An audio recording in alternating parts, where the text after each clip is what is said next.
Well, it finally happened. Old Ben Shapiro was finally forced to respond to the recent events of the Groyper War and to try and address this insurgency being waged by the forces of General Nick Fuentes. Now, I think it's safe to say that Ben Shapiro is the current sentinel of the mainstream conservative movement.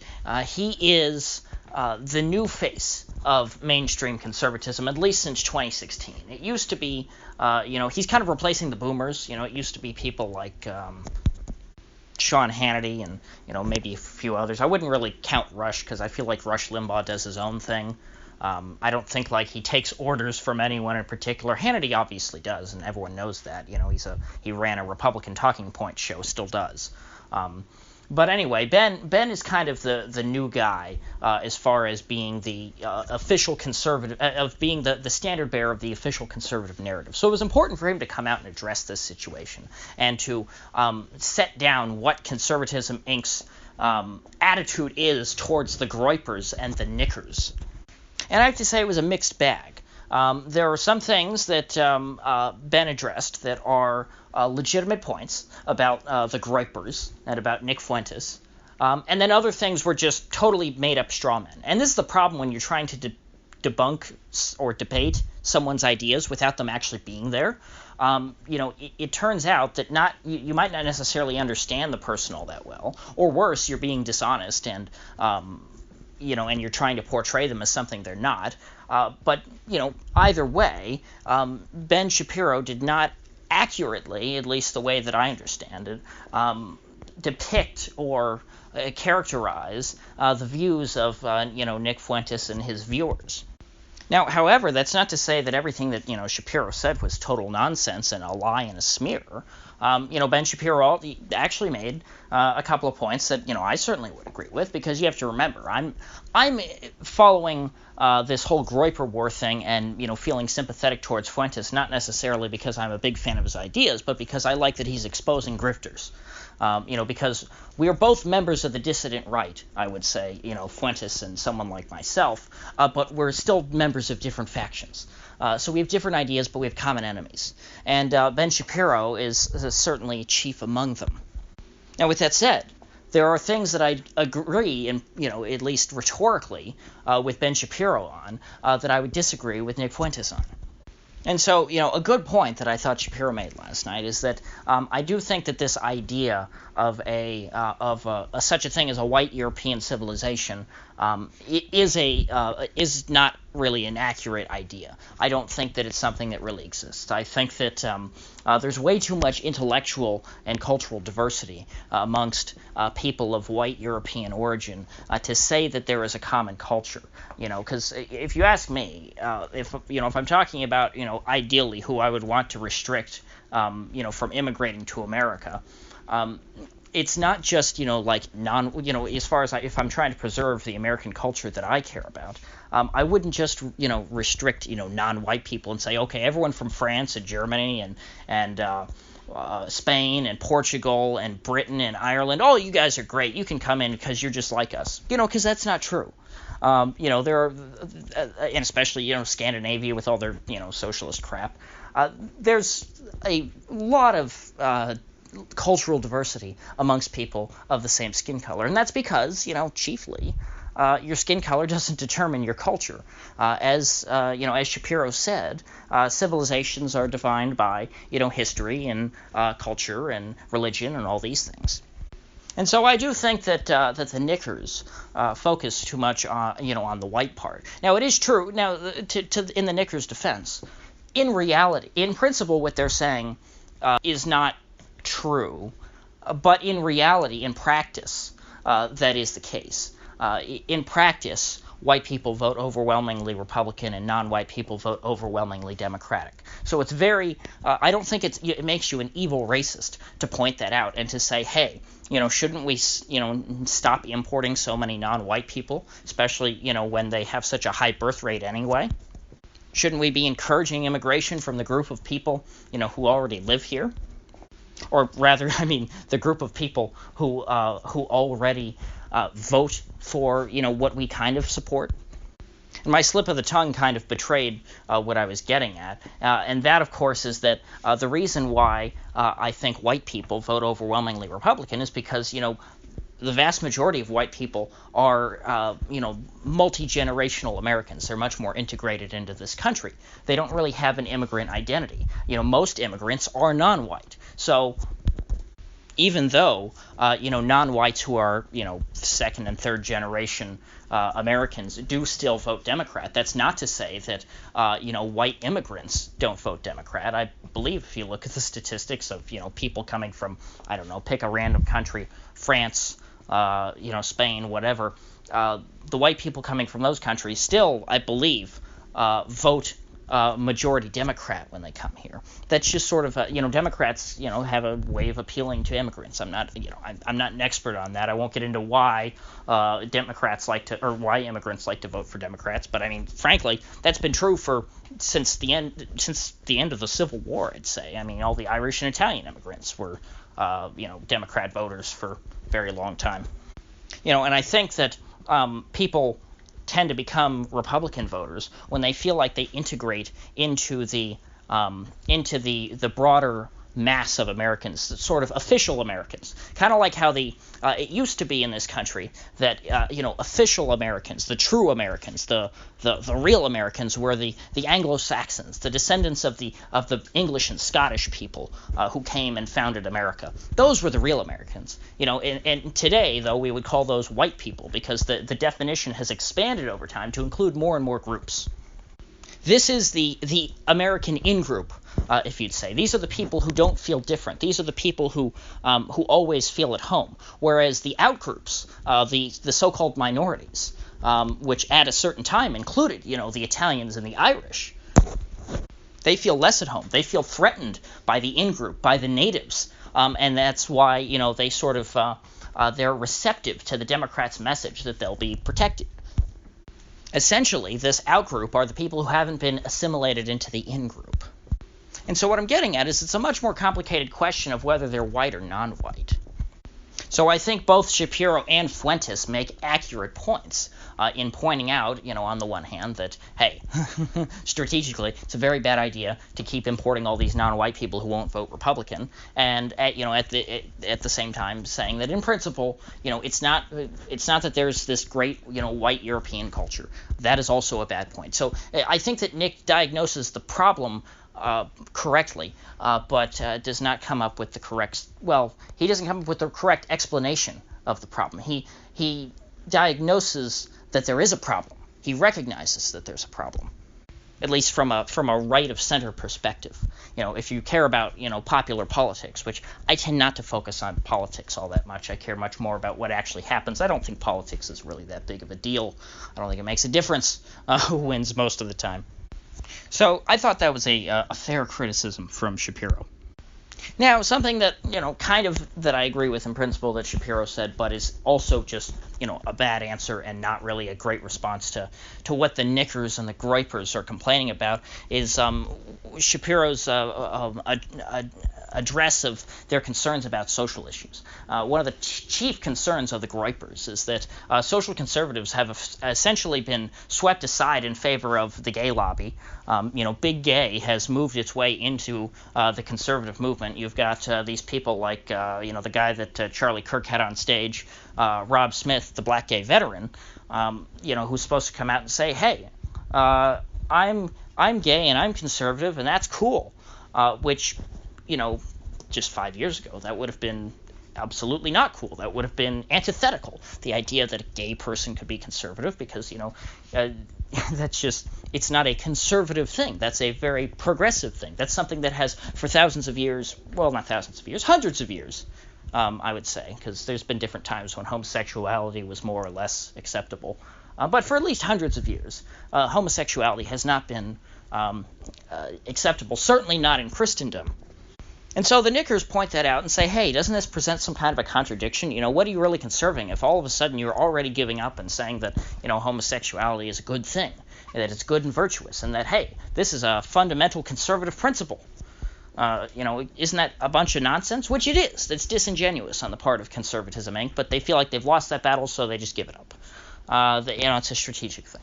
And so Shapiro I think gave a decent response to that. That's the sort of thing that I would give, which is that the answer to social issues and moral degeneracy is not imposing your will on others through state violence by passing laws saying that gays have to go to the back of the bus or something. The answer is more freedom and trying to persuade people and evangelize and that sort of thing, which I would agree with, obviously, as a one of the few remaining people who still believe in the non-aggression principle. I don't think that you should use violence to try and make people be moral. I don't think that you can use violence to enforce morality. I think that that's a contradiction, a logical contradiction. You're doing something immoral in the pursuit of higher morality.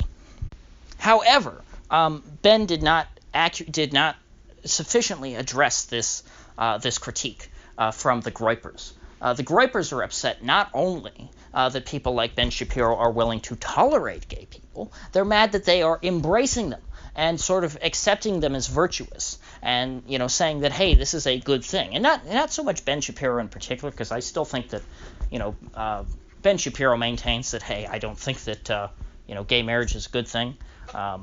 So he is somewhat good on that, but but official conservatism in general seems to have no problem with homosexuality. And saying that something shouldn't be illegal and saying that it is okay are two totally different things. I think that heroin should be legal because I think that it's counterproductive to try and have this stupid drug war and you throw people in prison who are addicted to stuff and then they get addicted to other things, and I think it's a whole big mess. So I in principle, I think that heroin should be legal. Does that mean I think heroin's a good thing? No, heroin's awful. You should never stick a needle in your arm. I think that official conservatism has taken the stance that, hey, we're just not going to talk about social issues anymore. We don't think that it's strategically wise, and we're not going to try and defend these values. And that's regardless of whether you get the government involved or not. You should be able to speak out about these things if it's something that you truly believe in. Someone within conservative media who I think who I think really understands what I'm talking about here and what the Groypers are talking about, is somebody like Steve Deace, who works for The Blaze, I believe, still, but he has lamented for a long time, for the last couple of years, that this seems like a really dumb idea that the right is just giving up on social conservatism and focusing on things like tax cuts, when in reality he thinks that people are much more energized by the social issues, and that they like this idea of a battle for civilization, and that people feel invigorated by that because it has meaning, which I think is true. You're not going to defeat the left by adopting, left-wing morality, which, as I believe, I heard Fuentes say this the other day, left-wing morality is amorality, which is entirely true. Now, another thing that Shapiro said was that he loves watching these people who just sit on the computer and make Pepe memes, which who makes Pepe memes anymore? It's such an outdated boomer reference. But anyway, he loves how these people who do absolutely nothing complain that conservatism hasn't conserved enough.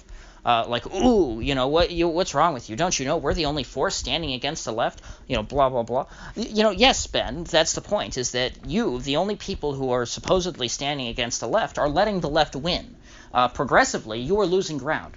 As Michael Malice, not a conservative, but a very smart man, says quite often, conservatism is just progressivism driving the speed limit.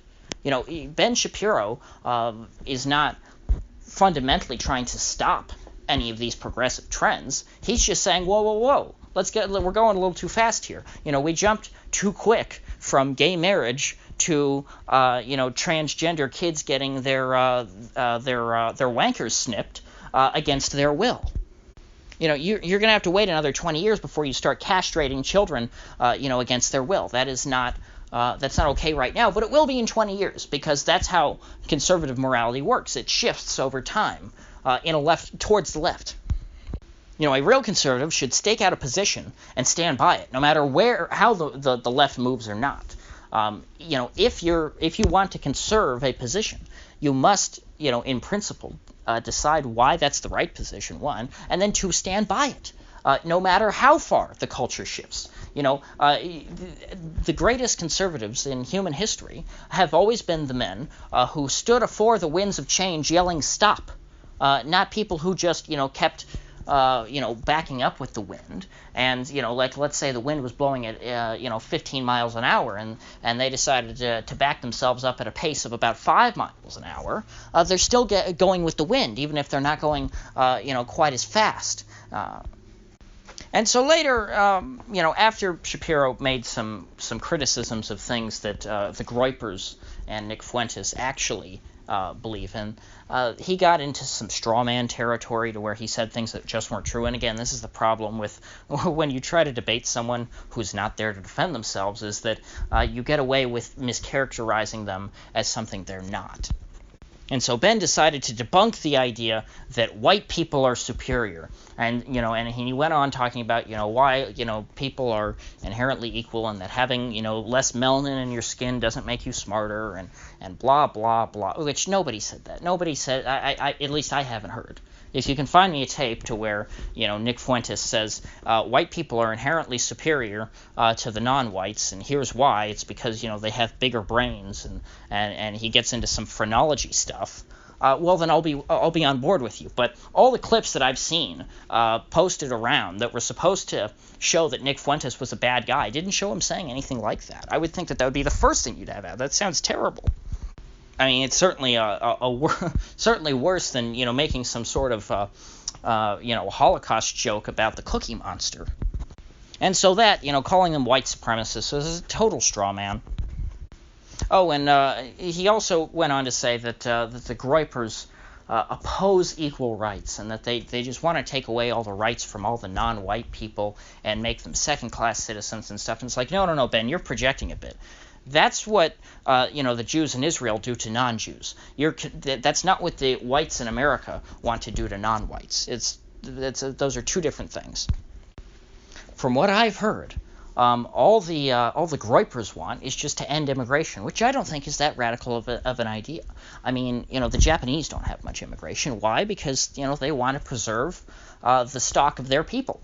They want to sustain themselves just on their own people. And I see nothing wrong, morally, with the population of a country saying that, hey, we want to remain as we are now, and we don't want to introduce, a bunch of foreigners. That we don't want our country to be overrun by other people who we don't know.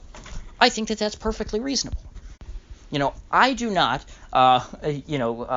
get upset at the Japanese because they don't want to associate so much with non-Japanese people, because they don't want, non-Japanese people coming into their society. That's their choice. It doesn't affect me. I have no right to be in Japan. If Japan doesn't want to let me in, so be it. And the same is true for every other country. I would never say that I have some inherent right to set foot on, some other country's soil. And that's coming from a self-described anarchist, okay? I don't really believe in the state, but I'm saying if you're going to have states, which we do, I can't change that right now, saying that they, have the authority over who comes in and out of their country is like the most basic, condition of sovereignty that I could imagine. The government does far worse things than that, namely, it does things to harm its own people. But, you can't get mad at the government for saying, oh, no, we're not going to let in somebody who's not even here. No, you have no right to come in here. It's not like the government is oppressing you by not letting you come in. You're in your own country. Talk to your government. And so that's what I find most astonishing. I mean, the most radical thing that I've heard out of the Groypers is just that they think there's too much immigration and that they don't want any immigration. That's a fine position. There's nothing inherently racist about that. Sure, you could make that case in a racist way. You could say, I don't want more immigrants because, I think white people are great and I hate non-white people and I'm tired of all these blacks coming in. But I haven't heard anyone say that. I mean, except for, well, I shouldn't say that. They have made the case that they don't like all these non-whites coming in here. And to that extent, it is a racist proposition that they are grounding their desire to not bring in more immigrants in whiteness. But you could just as easily make the case for the same policy of not bringing in any more immigrants from a non-racist perspective, by just saying that, you want to preserve the stock of people who are already here, which, America, believe it or not, is not, overwhelmingly white right now as it is. So to say that you want to preserve America as it is, it's not saying that you want to preserve America as a white country. It's saying that you want to preserve, America with the, people of different backgrounds that already exist here. Like I said, back in the 19th century, and early 20th century, the Irish and Italians were not considered white. The Anglo-Saxons in this country, the original stock of Americans who founded this country, are a very small minority. And so over time, given a long enough period, after all these waves of mass immigration, people in America tend to coalesce around a common culture, and they become more homogenous to the point to where they all consider themselves to be relatively one group.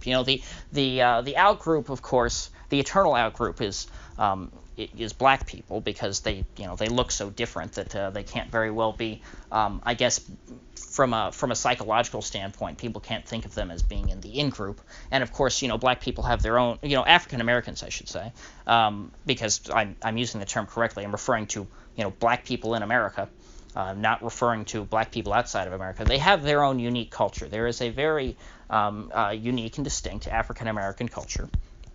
And that can't just be erased and merged with the rest of America. I think that in time, what we consider to be Hispanics today very quickly will be considered white, because that's what's happened to all people of that origin who have been here for long enough. They look enough like the rest of the people in America to where they they become assimilated and become normal everyday so-called white people. But anyway, I guess I should wrap this up because it's going on pretty long. I think that the conservative Inc. people are way too afraid to discuss immigration and demographics and all that, because you can disagree with the folks like Nick Fuentes and his people, as I do, on that issue, and still recognize and acknowledge their concerns, because their concerns are legitimate. And frankly, you need to do more if if you're Conservatism Inc. You need to do more to address them, because there are concerns that they have that are wholly legitimate, and things that will come back to bite you in a few years if you don't worry about it. Namely, the importation of Democratic voters. So anyway, if you get anything of value out of this video, I'd appreciate you clicking that like button and sharing this video. And if you haven't already, please do subscribe, because I do upload every day and I'd hate to have you miss one. So I'll see you folks back here tomorrow.